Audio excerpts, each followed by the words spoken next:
할렐루야, 주는 그리스도시요 살아계신 하나님의 아들이시니다. 오늘도 새날을 주신 하나님을 찬양합니다. 오늘 우리에게 주신 하나님의 말씀은 사무엘상 1장 27절과 28절의 말씀입니다. 함께 읽겠습니다. 이 아이를 위하여 내가 기도하였더니 내가 구하여 기도한 바를 여호와께서 내게 허락하신지라.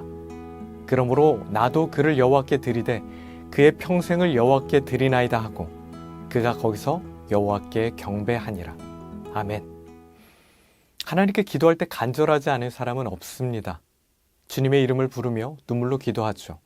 하나님 앞에 모든 것을 쏟아냅니다. 그런데 막상 응답을 받고 나면 그 간절함이 언제 그랬냐는 듯이 사라지죠. 하나님의 은혜는 기뻐하지만 그 은혜를 주신 하나님께 반응하는 일을 잊어버립니다. 한나는 어떻게 했을까요? 한나는 아들을 낳았습니다. 그리고 아이의 이름을 사무엘이라고 지었어요. 원어의 뜻은 하나님께서 들으셨다입니다. 이 이름 자체가 신앙 고백이에요. 아이를 볼 때마다, 그 이름을 부를 때마다 이 아이가 어디서 왔는지를 기억하게 만드는 이름입니다. 한나는 아이가 태어난 순간에도 잊지 않았어요. 이 아이는 내 노력이 아니라 하나님께서 허락하신 것이라는 분명한 고백이 있었기에 아이의 이름을 사무엘이라고 지은 것입니다. 시간이 흘러도 동일했어요.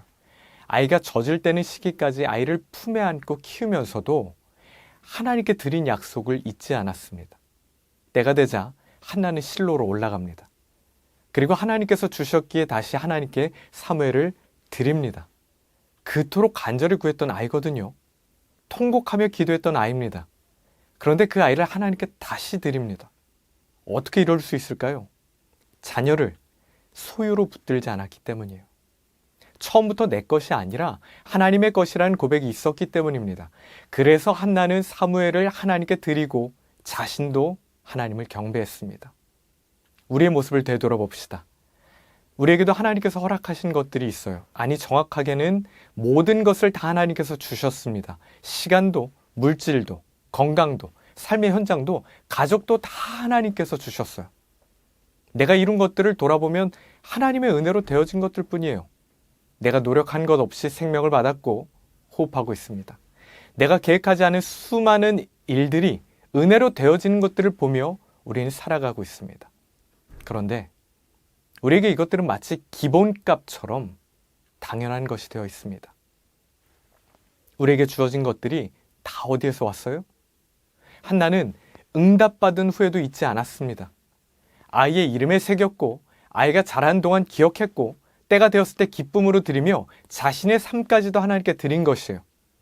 하나님이 주셨음을 기억하는 사람, 그것이 하나님의 은혜를 아는 사람입니다. 내 삶이 하나님의 은혜라고 고백하는 모든 순간이 하나님께 드린 예배가 됩니다. 사랑하는 여러분, 내가 가진 모든 것이 하나님의 은혜임을 고백하여 감사와 기쁨이 넘치는 오늘 하루가 되시길 축복합니다. 기도하겠습니다. 하나님 아버지, 구할 때는 간절했지만 받고 나서는 잊어버렸던 우리의 모습을 회개합니다. 하나님의 은혜는 기뻐하면서도 그 은혜를 주신 하나님을 잊었습니다.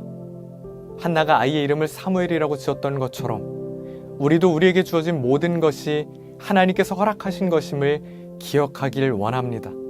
우리 인생 전체가 하나님께서 허락하신 것임을 잊지 않게 하시고 내가 이루었다고 생각했던 모든 것들, 그 모든 것들을 주신 분이 하나님이시오니 매 순간 하나님의 것이라고 고백하는 삶의 예배자들이 되게 하여 주시옵소서. 예수님의 이름으로 기도합니다. 아멘.